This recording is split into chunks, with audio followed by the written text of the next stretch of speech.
को भोजन देते हैं 16 श्राद्ध में, तो फिर कौए को देना चाहिए कि हमने कहा देना चाहिए। तो उसका क्या लाभ है? हमने कहा कौए का भोजन का प्रमाण हमारा गरुड़ पुराण करता है, कौए का भोजन का प्रमाण हमारा स्कंद पुराण करता है, कौए के भोजन का प्रमाण हमारी रामचरितमानस करती है काग भसुंडी जी के लिए।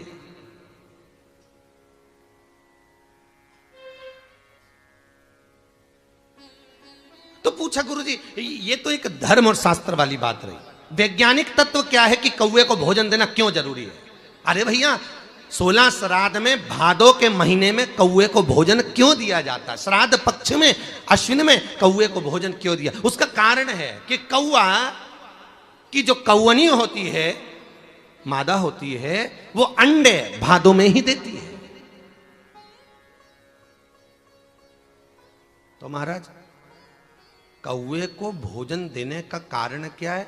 हमने कहा दुनिया में सारे प्लांट जितने भी पौधे हैं वो दूसरा उत्पन्न कर सकता है, लगा सकता है। केवल हिंदू धर्म में 2 पौधे ऐसे हैं जो कौआ ही लगाता है, एक बड़ का पेड़ और एक पीपल का पेड़। इसको कौए के सिवा कोई नहीं लगा सकता, क्योंकि इसका जो बीज है वो कौए के पेट में प्रकट होकर उसका प्रोसेस करता है। इन दोनों वृक्ष के बीज कौआ ही पैदा करता है।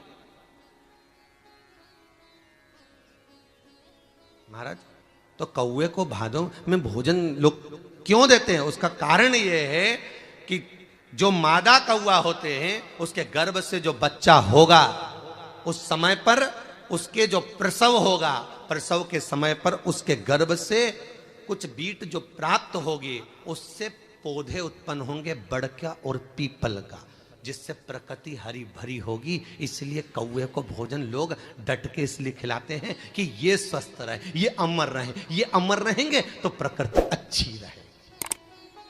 वैज्ञानिक कारण केवल इतना है, प्रकृति को बढ़ाने के लिए कौए को भोजन दो। अगर तुम पूर्वजों के लिए नहीं दो तो ऐसे दो, पर दो।